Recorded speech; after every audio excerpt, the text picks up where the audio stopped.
पर्व और कुछ नया साल। नया साल में पहला रविवार और क्रिसमस के बाद दूसरा रविवार हम लोग प्रभु प्रकाश पर्व मनाते हैं। नबी ईसाया का ग्रंथ अध्याय 60 पद संख्या 3 में नबी ईसाया ने यरूशलेम के लिए भविष्यवाणी करते हुए कहा है, राष्ट्र तेरी ज्योति की ओर आ रहे हैं और राजा तेरे उदयमान प्रकाश की ओर। प्रिय भाई और बहनों, नबी ईसाया की यह भविष्यवाणी आज से 2025 वर्ष पहले पूरी हुई। जब प्रभु यीशु का जन्म हुआ तो पूर्व देश के राजा लोग यहूदिया देश आए और वहां के राजा हेरोद से पूछताछ करने लगे, यहूदियों के नवजात राजा कहाँ हैं? हमने उनका तारा को उदित होते देखा है और हम उनका दंडवत करने आए हैं। राजा हेरोद उनसे पूछताछ करने लगा कि वो तारा ठीक किस समय उदित हुआ था और उन्हें बेतलेहम भेजते हुए उनसे कहा कि बालक का ठीक ठीक पता लगाएं और मुझे भी बताएं ताकि मैं भी जाकर दंडवत करूं। वे ज्योतिषी राजा की बात मानकर बेतलेहम की ओर चल दिए। वो तारा जो पहले उन्हें दिखाई दिया था वो उनके आगे आगे चलता रहा और वे उनके पीछे पीछे चलते रहे और बेतलेहम पहुंच गए। जहां बालक यीशु था उस घर के ऊपर, उस गौशाला के ऊपर तारा ठहर गया। वे सब अंदर जाकर बालक यीशु को पाए, चड्डी में लेटा हुआ बालक यीशु को पाए, उनकी माता मरियम के साथ उनको देखा और वे बहुत ही आनंदित हुए और उन्होंने उनका दंडवत किया और अपना संदूक खोलकर उनको उपहार दिया। उन्होंने सोना का भेंट चढ़ाकर उन्हें अपना राजा स्वीकार किया, लोबान का भेंट चढ़ाकर उन्हें अपना ईश्वर माना और गंधरस की भेंट चढ़ाकर उन्हें सच्चा मनुष्य माना, सच्चा इंसान माना, क्योंकि प्रभु यीशु सच्चा ईश्वर है और सच्चा मनुष्य है। प्रिय भाई और बहनों, ये ज्योतिषी लोग एक विशेष तारा जो ईश्वर द्वारा उनके लिए भेजा गया था, उस तारा की अगुवाई में बेतलेहम पहुंचे, बालक यीशु तक पहुंचे, मुक्तिदाता तक पहुंच गए और उन्होंने एक नया जीवन का अनुभव किया। प्रिय भाई और बहनों, प्रभु हमारे जीवन में किसी न किसी को तारा के रूप में हमारे पास भेजता है।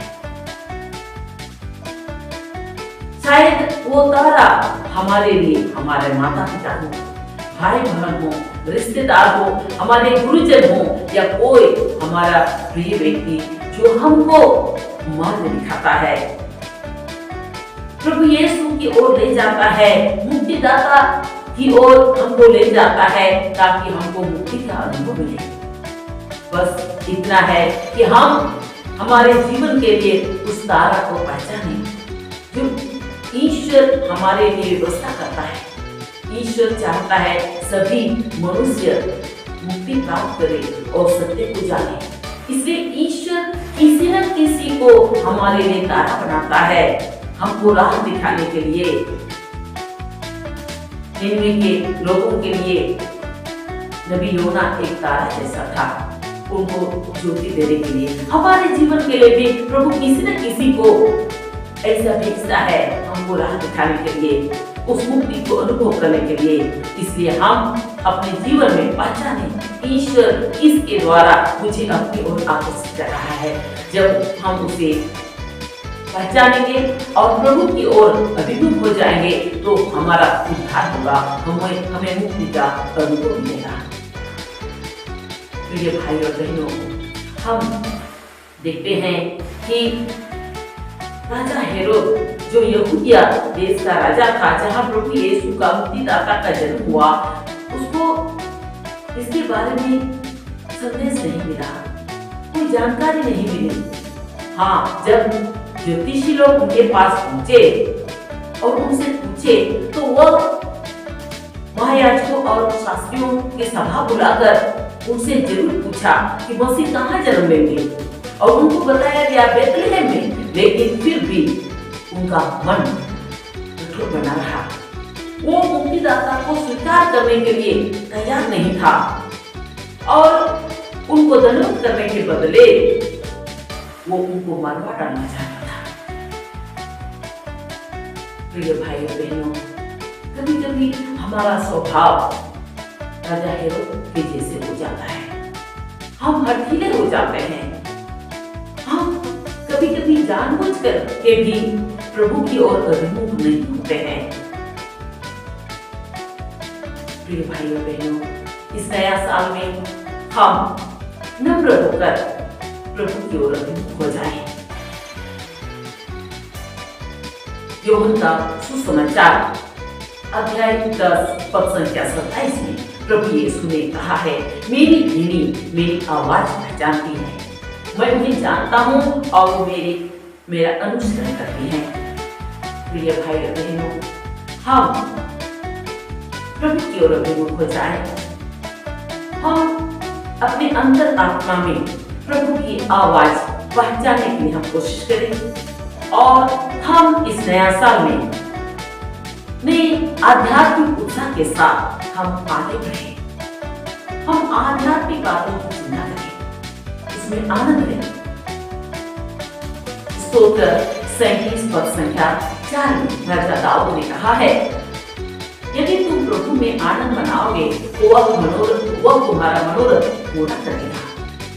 जी हाँ प्रिय भाई और बहनों, हम इस नया साल में हम आध्यात्मिक बातों में आनंद लें, प्रार्थना में, ईश्वर वचन अध्ययन में और इस तरह की स्वर्गीय बातों में हम आनंद लें, उसकी खोज करें ताकि हम प्रभु से भरपूर आशीष पाएं और हमारा हर मनोरथ, हर मनोकामना पूरी हो जाए और इस तरह से हमारा ये नया साल शुरू से अंत तक स्वर्गीय आनंद से भर जाए, हम आनंदपूर्वक जीवन में आगे बढ़ सकें। आइए हम इसके लिए प्रभु से कृपा मांगे।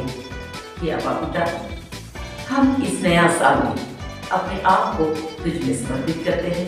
हम सब पर दया कर, हमें विशेष कृपा प्रदान कर ताकि हम इस नया साल में शुरू से अंत तक हम आध्यात्मिक रूप से हम आनंद रहे, स्वर्गीय बातों में हम आनंद पाए, प्रार्थना और इस वचन अध्ययन में हम आनंद पाए, जिससे हमारा हर मनोकामना, हर मनोरथ पूरी हो जाए और इस तरह से हम आनंद पूर्वक जीवन जी सके और हम सदा तुझसे जुड़े रहे और इस तरह से हमारा जीवन सफल रहे। हे अब्बा पिता, ये प्रार्थना हम तुझे चढ़ाते हैं, ये हमारे प्रभु यीशु क्रिस्त के द्वारा, आमीन।